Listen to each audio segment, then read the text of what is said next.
Hi guys, welcome to revision time. आज है 3 जनवरी 2024। चलिए अब आज के करंट अफेयर्स हम स्टार्ट करते हैं। ये वीडियो अगर आप सभी को अच्छी लगे तो वीडियो को लाइक ज़रूर कर दीजिएगा। साथ ही बेल आइकन प्रेस करके मेरे चैनल को भी सब्सक्राइब कर लीजिए। इस तरह के कम टाइम के करंट अफेयर्स की वीडियो आपको हर दिन मिलते रहेंगे। तो चलिए फिर शुरू करते हैं आज की वीडियो, मगर उससे पहले जान लेते हैं 2 जनवरी को पूछे गए क्वेश्चन का सही आंसर क्या है। क्वेश्चन था फ्रेंड्स, बैंक ऑफ बड़ौदा का मुख्यालय कहाँ स्थित है? Option A Vadodara, option B Navi Mumbai, option C Ludhiana, option D Delhi. इसका सही आंसर है ऑप्शन ए बड़ोदरा, गुजरात। चलिए अब आज के करंट अफेयर्स हम स्टार्ट करते हैं। क्वेश्चन नंबर 1, तलाई और नासिर क्रूज मिसाइलों का हाल ही में किस देश द्वारा अनावरण किया गया? इसका आंसर है ईरान। अपनी रक्षा क्षमताओं को बढ़ाने के हिस्से के रूप में ईरान ने अपने नौसैनिक बलों में क्रमशः 1000 किलोमीटर और 100 किलोमीटर से अधिक की रेंज वाली उन्नत तलाई नासिर क्रूज मिसाइलों को शामिल करने की घोषणा की। यह ईरान और पश्चिम शक्तियों के बीच बढ़ते तनाव के बीच आया है। नेक्स्ट क्वेश्चन, हाल ही में किसे वनडे सीरीज के इम्पैक्ट फील्डर से सम्मानित किया गया है? इसका आंसर है साई सुदर्शन। भारत के नवोदित खिलाड़ी साई सुदर्शन को केएल राहुल की अगुवाई वाली टीम द्वारा दक्षिण अफ्रीका के खिलाफ 3 मैचों की एक दिवसीय श्रृंखला 2-1 से जीतने के बाद भारत के क्षेत्र चंद कोच अजय रात्रा द्वारा impact fielder of the series पदक से सम्मानित किया गया। नेक्स्ट क्वेश्चन, केंद्रीय कैबिनेट ने किस देश में हाल ही में भारत के महावाणिज्य दूतावास खोलने को मंजूरी दी? इसका आंसर है न्यूजीलैंड। प्रधानमंत्री नरेंद्र मोदी की अध्यक्षता में कैबिनेट ने न्यूजीलैंड के ऑकलैंड में भारत का महावाणिज्य दूतावास खोलने के प्रस्ताव को मंजूरी दे दी है। ऑकलैंड में भारत का महावाणिज्य दूतावास खुलने से भारत और न्यूजीलैंड के रिश्तों में और मजबूती आएगी। इस वाणिज्य दूतावास के 12 महीने की समय सीमा के भीतर खोले जाने और पूरी तरह से चालू हो जाने की संभावना है। नेक्स्ट क्वेश्चन, किसे एचडीएफसी बैंक के गैर कार्यकारी अध्यक्ष नियुक्त किया गया है? इसका आंसर है अतनु चक्रवर्ती। अतनु चक्रवर्ती एचडीएफसी बैंक के दोबारा गैर कार्यकारी अध्यक्ष नियुक्त किए गए। उनकी नियुक्ति को आरबीआई द्वारा मंजूरी मिल गई है। उनकी नियुक्ति 3 वर्ष के लिए की गई है। अतनु चक्रवर्ती का नया कार्यकाल मई 2024 से शुरू होगा। नेक्स्ट क्वेश्चन, हाल ही में 12वें दिव्य कला मेला का उद्घाटन कहाँ पर किया गया? इसका आंसर है सूरत। सूरत, गुजरात में 12वां दिव्य कला मेला 2023 आयोजित हुआ। इसका आयोजन डीईपीडब्ल्यूडी और एनडीएफडीसी द्वारा किया गया। यह पहल दिव्यांग कलाकारों को अपने उत्पाद और कौशल प्रदर्शित करने के लिए एक मंच प्रदान करती है। नेक्स्ट क्वेश्चन, हाल ही में किस देश ने 8 भारतीय नौसेना के दिग्गजों की मौत की सजा को कम किया? इसका आंसर है कतर। कतर ने 8 भारतीय नौसैनिक की मौत की सजा को उम्र कैद में बदला। कतर में अपील अदालत ने 8 भारतीय नौसेना के दिग्गजों से जुड़े दहरा वैश्विक जासूसी मामले में सजा कम कर दी है। 8 सेवानिवृत्त अधिकारियों को, जिन्हें शुरू में अक्टूबर में मौत की सजा सुनाई गई थी, दहरा ग्लोबल टेक्नोलॉजी के लिए कार्य करते हुए इजराइल की ओर से जासूसी के आरोप में गिरफ्तार किया गया था। नेक्स्ट क्वेश्चन, हाल ही में किसको मैन ऑफ द ईयर 2023 पुरस्कार से सम्मानित किया गया? इसका आंसर है एलपी हेमंत के श्रीनिवासुलु। श्री एलपी हेमंत के श्रीनिवासुलु को मैन ऑफ द ईयर 2023 पुरस्कार से सम्मानित किया गया। एलपी हेमंत के श्रीनिवासुलु लैटिन अमेरिका और कैरिबियन व्यापार परिषद के नवनियुक्त निदेशक हैं। यह पुरस्कार भारत के गृह मंत्री श्री अमित शाह द्वारा प्रदान किया गया। यह सम्मान व्यापार, कूटनीति और वैश्विक आर्थिक संबंधों में श्री हेमंत के उत्कृष्ट योगदान की मान्यता के रूप में कार्य करता है।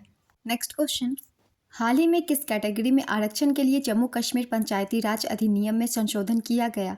इसका आंसर है ओबीसी। ओबीसी आरक्षण के लिए जम्मू कश्मीर पंचायती राज अधिनियम 1989 में संशोधन किया गया। उपराज्यपाल मनोज सिन्हा के नेतृत्व में प्रशासनिक परिषद ने इसकी मंजूरी दे दी है। इस संशोधन में ओबीसी परिभाषा को शामिल करना, पंचायत की सदस्यता से अयोग्यता की विधि के साथ साथ सरकार द्वारा सरपंच, नायब सरपंच और पंच के निलंबन और हटाने की प्रक्रियाओं की रूपरेखा तैयार करना, राज्य चुनाव आयुक्त की भूमिका तय करना आदि शामिल है। नेक्स्ट क्वेश्चन, हाल ही में भारत ने किस देश को पहली बार कच्चा तेल खरीदने के लिए रुपए में भुगतान किया? इसका आंसर है यूएई। दुनिया के तीसरे सबसे बड़े ऊर्जा उपभोक्ता भारत ने संयुक्त अरब अमीरात से खरीदे गए कच्चे तेल के लिए पहली बार रुपए में भुगतान किया है। 11 जुलाई 2022 को भारतीय रिजर्व बैंक ने आयातकों को रुपए में भुगतान करने और निर्यातकों को स्थानीय मुद्रा में भुगतान प्राप्त करने की अनुमति दी थी। इंडियन ऑयल कॉरपोरेशन ने Abu Dhabi national oil company से भारतीय रुपए में 10 लाख बैरल कच्चा तेल खरीदने के लिए भुगतान किया। इसके अतिरिक्त कुछ रूसी तेल आयात भी रुपए में किए गए हैं। भारत अपनी तेल जरूरतों का 85% से अधिक आयात करता है। नेक्स्ट क्वेश्चन, हाल ही में किस राज्य सरकार ने प्रजा पालन कार्यक्रम शुरू किया? इसका आंसर है तेलंगाना। तेलंगाना के उप मुख्यमंत्री भट्टी विक्रमार्क मल्लू ने हाल ही में इब्राहिमपट्टनम में सरकार के प्रजा पालन कार्यक्रम का उद्घाटन किया। प्रजा पालन कार्यक्रम को निवासियों की ज़रूरतों के बारे में व्यापक जानकारी इकट्ठा करने, जमीनी स्तर पर एक विस्तृत डेटाबेस बनाने के लिए डिज़ाइन किया गया है। नेक्स्ट क्वेश्चन, हाल ही में CISF प्रमुख बनने वाली पहली महिला कौन बनी? इसका आंसर है नीना सेन। नीना सेन CISF प्रमुख बनने वाली पहली महिला बनी। हाल ही में 3 IPS अधिकारियों को केंद्रीय अर्धसैनिक बलों के प्रमुख के रूप में नियुक्त किया गया। नीना सेन केंद्रीय औद्योगिक सुरक्षा बल की पहली महिला महानिदेशक बनी है। राहुल रसकोत्रा को भारत तिब्बत सीमा पुलिस का महानिदेशक नियुक्त किया गया। विवेक श्रीवास्तव को अग्निशमन सेवा, नागरिक सुरक्षा और होमगार्ड के महानिदेशक के रूप में नियुक्त किया गया है। नेक्स्ट क्वेश्चन, केंद्रीय मंत्रिमंडल ने किस राज्य में गंगा नदी पर 4.56 किलोमीटर लंबे नए पुल के निर्माण को मंजूरी दी है? इसका आंसर है बिहार। केंद्रीय मंत्रिमंडल ने बिहार में दीघा और सोनपुर को जोड़ने के लिए गंगा नदी पर 4.56 किलोमीटर लंबे 6 लेन वाले नए पुल के निर्माण को मंजूरी दी है। इस प्रोजेक्ट की कुल लागत 3064.45 करोड़ रुपए अनुमानित है, जिसमें सिविल निर्माण के लिए 2233.81 करोड़ रुपए भी शामिल है। इसके निर्माण से राज्य में यातायात तेज और आसान हो जाएगा। नेक्स्ट क्वेश्चन, हाल ही में भारतीय नौसेना में किस स्टील्थ गाइडेड मिसाइल डिस्ट्रॉयर को शामिल किया गया? इसका आंसर है INS इम्फाल। भारतीय नौसेना में हाल ही में latest stealth guided missile destroyer Imphal को शामिल किया गया है। रक्षा मंत्री राजनाथ सिंह की मौजूदगी में इसे नौसेना में शामिल किया गया। INS इम्फाल पहला वॉरशिप है जिसका नाम उत्तर पूर्व के एक शहर के नाम पर रखा गया है। इसका डिज़ाइन युद्धपोत डिज़ाइन ब्यूरो द्वारा तैयार किया गया और इसका निर्माण मझगांव डॉक लिमिटेड मुंबई ने किया है। नेक्स्ट क्वेश्चन, किस राज्य में नमा कार्गो लॉजिस्टिक्स का अनावरण किया गया? इसका आंसर है कर्नाटक। कर्नाटक राज्य सड़क परिवहन ने लॉजिस्टिक्स व्यवसाय में प्रवेश करके अपनी यात्रा में एक महत्वपूर्ण उपलब्धि हासिल की। परिवहन मंत्री रामलिंगा रेड्डी ने KSRTC रूट बसों पर कार्गो सेवाओं की शुरुआत करते हुए ब्रांड का नाम नम्मा कार्गो के तहत पहल का उद्घाटन किया। लॉन्च इवेंट में राज्य भर के विभिन्न जिलों में नम्मा कार्गो सेवाओं को शुरू करने के लिए 20 कार्गो ट्रकों की तैनाती देखी गई। नेक्स्ट क्वेश्चन, विश्व टेस्ट चैंपियनशिप में सर्वाधिक रन बनाने वाले भारतीय बल्लेबाज कौन बने हैं? इसका आंसर है विराट कोहली। भारत के दिग्गज बल्लेबाज और भारतीय टीम के पूर्व कप्तान विराट कोहली विश्व टेस्ट चैंपियनशिप में सर्वाधिक रन बनाने वाले भारतीय बल्लेबाज बन गए हैं। दक्षिण अफ्रीका क्रिकेट टीम के खिलाफ जारी टेस्ट सीरीज के पहले मैच में इन्होंने यह नया कीर्तिमान अपने नाम किया।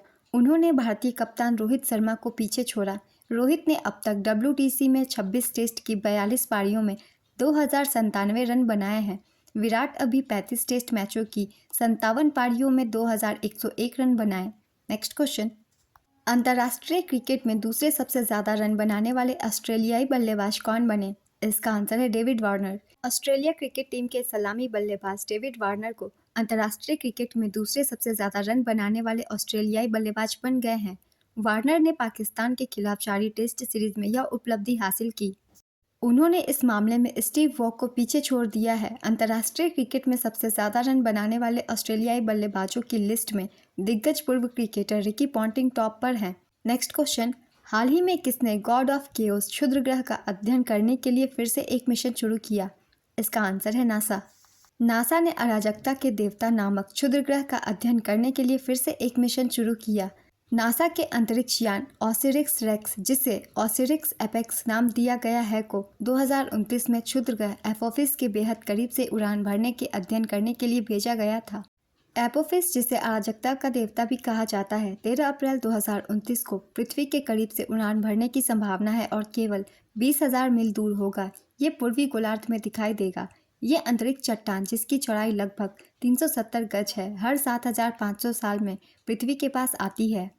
नेक्स्ट क्वेश्चन, LIC के मुख्य जोखिम अधिकारी किसे नियुक्त किया गया है?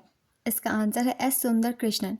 भारतीय जीवन बीमा निगम ने S सुंदर कृष्णन को नया मुख्य जोखिम अधिकारी नियुक्त करने की घोषणा की। उन्होंने प्रताप चंद्र पाईकराय से यह पद संभाला है, जैसा कि LIC द्वारा एक नियामक फाइलिंग में पुष्टि की गई है। LIC की स्थापना 1 सितंबर 1956 को हुई थी। इसका मुख्यालय नई दिल्ली में स्थित है। एलआईसी के चेयरपर्सन सिद्धांत मोहंती और एमडी सीईओ आर दुरईस्वामी हैं। नेक्स्ट क्वेश्चन, हाल ही में योगी आदित्यनाथ ने कहां पर यूपी की पहली इंट्रा डिस्ट्रिक्ट हेलीकॉप्टर सेवा शुरू किया? इसका आंसर है बटेश्वर। योगी आदित्यनाथ ने उत्तर प्रदेश की पहली इंट्रा डिस्ट्रिक्ट चॉपर सेवा उद्घाटन किया। यह सेवा बटेश्वर से मथुरा के गोवर्धन तक होगी। बटेश्वर आगरा शहर से 65 किलोमीटर दूर स्थित एक ऐतिहासिक गांव है। उद्घाटन उड़ान में सांस्कृतिक महत्व का स्पर्श जोड़ते हुए राधा और कृष्ण की प्रतिष्ठित आकृतियों के रूप में सजे कलाकार पहली हेलीकॉप्टर उड़ान में बैठेंगे। नेक्स्ट क्वेश्चन, हाल ही में अयोध्या एयरपोर्ट का नाम बदलकर क्या रखा गया? इसका आंसर है महर्षि वाल्मीकि हवाई अड्डा। अयोध्या एयरपोर्ट का नाम बदलकर महर्षि वाल्मीकि हवाई अड्डा किया गया। आज के करंट अफेयर्स के क्वेश्चन कंप्लीट होता है फ्रेंड्स। चलिए अब आज का क्वेश्चन देखते हैं मैंने क्या लिया है।